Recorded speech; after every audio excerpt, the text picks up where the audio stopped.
Hey there, I'm Kevin Downey, and I run a boutique agency called Kevin M. Downey, where we help B2B companies with their sales and marketing efforts. You can visit our website at kevinmdowney.com. Okay, today's topic, this is a big one. We're going to do my ultimate guide to business development for B2B companies. And so there's a big topic. We're going to have to get granular with some stuff. But you could basically go down two paths for business development, and there's one factor that dictates which path I'm going to recommend that you go and which one we take clients down, right?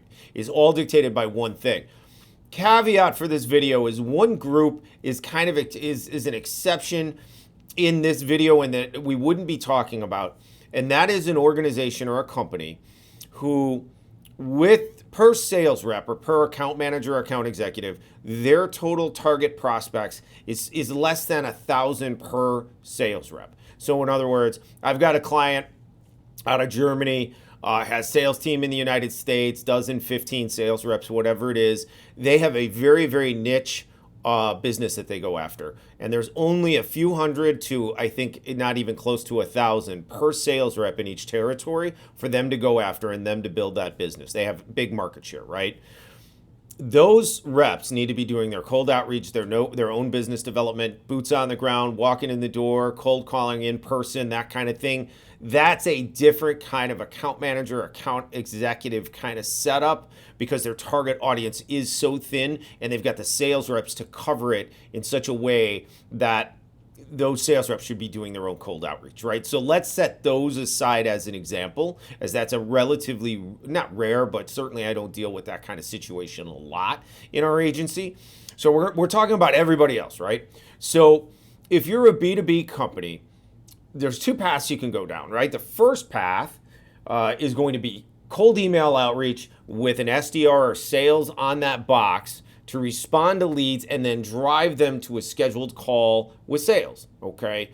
So, or it could be with you if you're a startup, small business, right?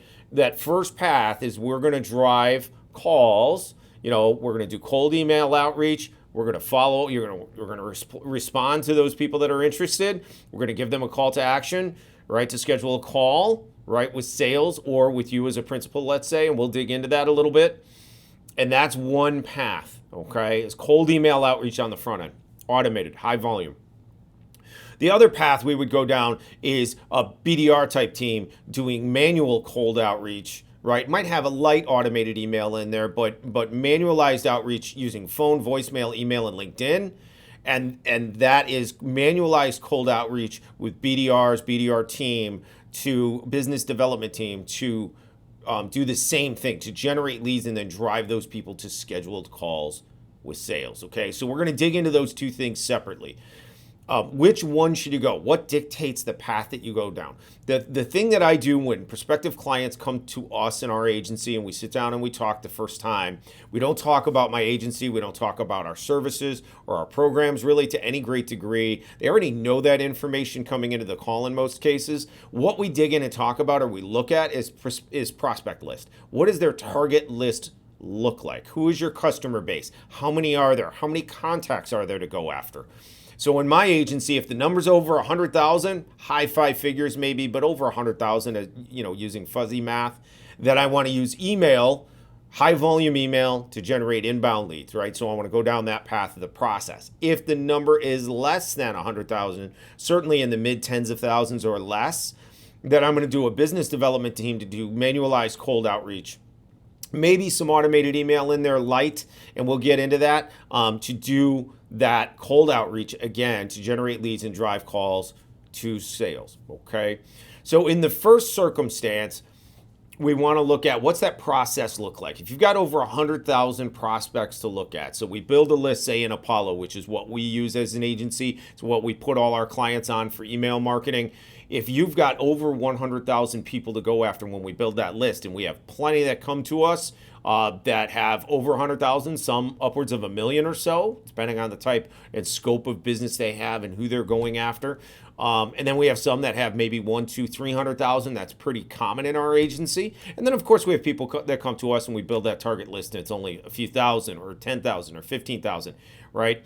But if they've got a pretty high volume, 100,000 or so, what we want to put them on is a high volume email structure, right? So we're going to run 4,500, 5,000 emails a day, 90 to 100,000 emails a month, hitting each target prospect one time a month to do cold outreach to that person to find out if they are a decision maker. And if you're targeting both employees at all, you need to find out if they're a decision maker. If they're owners, you can assume it. But we need to, confirm decision maker and whether or not they have a pain point enough to reply to the email. That's what we are looking to do when we have enough targets to go after, right? Because the phone is not nearly as effective and manualized outreach is not as effective as email is going to be in this first process that I'm talking about. This is more effective, it's more efficient, but you have to have the target audience to do it, right? So what we want to do is we want to use email. Again, refer to my other videos on email marketing and structure and copy and all of those things. But we want to ask a question. Hey, do you have this pain point? If you do, we can help you solve it. This is what I want you to do next. What I want you to do next is reply, and I am going to send you over this PDF, right? So it might be I'm sending over a PDF on my agency's programs, our services, our pricing, what's included, whatever, right? And we're trying to get them to say, sure, Kevin, send over that PDF for me, right? So we're going to try to elicit a response. When they reply, you've got an SDR on the box, maybe sales, but SDR, let's say, or an SDR team, and they are going to reply with the information that you promised you would send, along with a call to action to schedule a call with you or a member of your sales team, right? Now, why do we want to go down that path? Well, first of all, because cold outreach manualized is not near as effective anymore as efficient, right? That's number one. But also because of that and because salaries have gotten so high in the United States due to cost of living, inflation, and so on and so forth, we don't want our salespeople doing cold outreach, right? So when we get into that second option, I really don't even want salespeople doing that. I want BDRs doing that, right?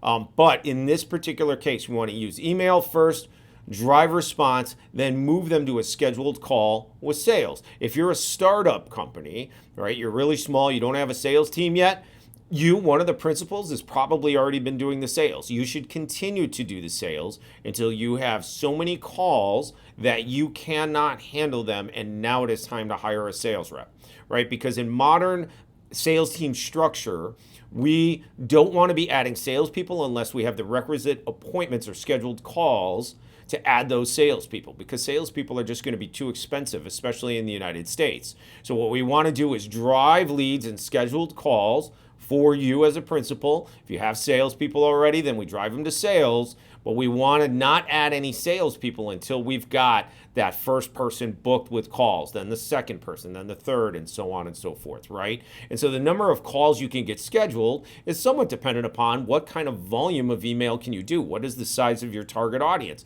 I have clients, for example, or we have clients that have, again, almost 1 million targets, right? If we're sending 100,000 a month, we might, per email box, we might run 9-10 boxes for them of email to drive inbound leads because they can handle it. They've got the budget, they've got the sales team to be able to handle those scheduled appointments, right?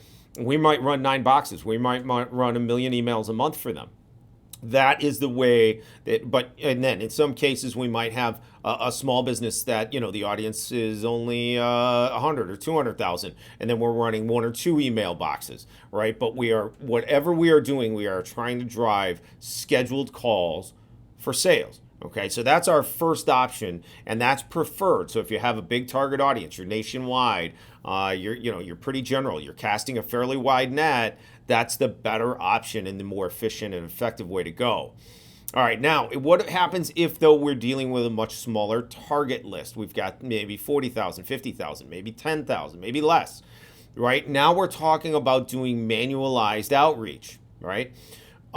In those cases, we can run automated email, let's say through our CRM, tie it to Google Workspace, Microsoft 365, send $250 a day per email box, but we want BDRs to be doing manualized outreach. Again, that automated email can be a supplement, an adjunct to help drive a lead every day or so, right? But we want to do manualized outreach to that audience, okay, with a rep to then drive the same thing. What we're doing is now getting on the phone. We're using phone, voicemail, email, and LinkedIn to identify decision maker, identify pain point, and then do the same thing. Try to elicit a response and move them to a call with sales. So our thought process is exactly the same, but the way we do it is different.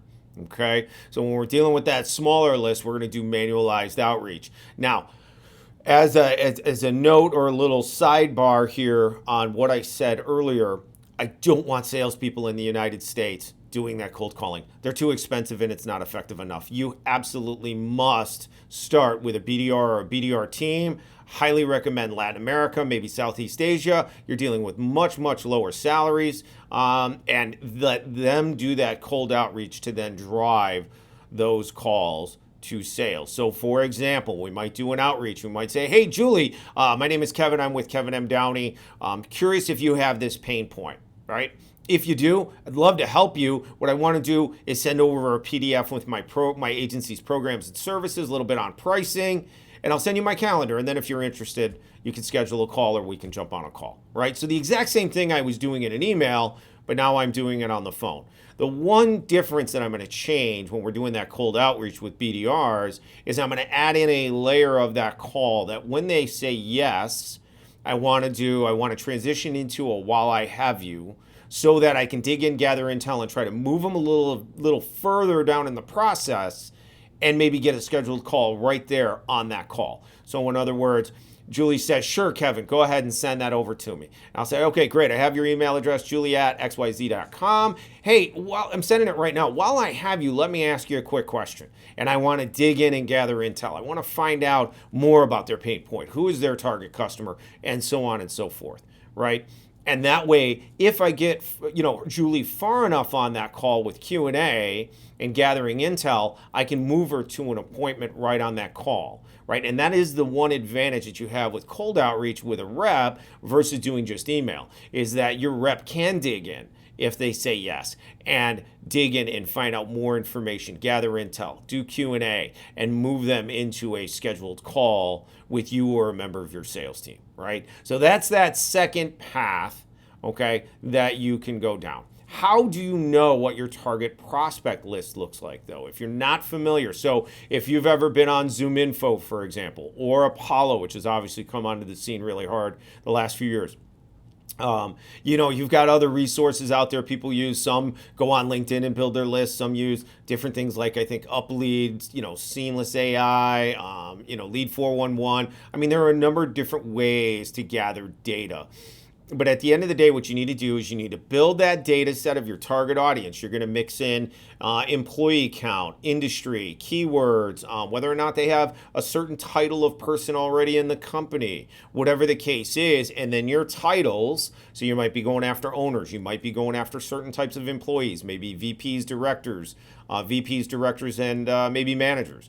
Maybe you're going after just C-level, whatever it is.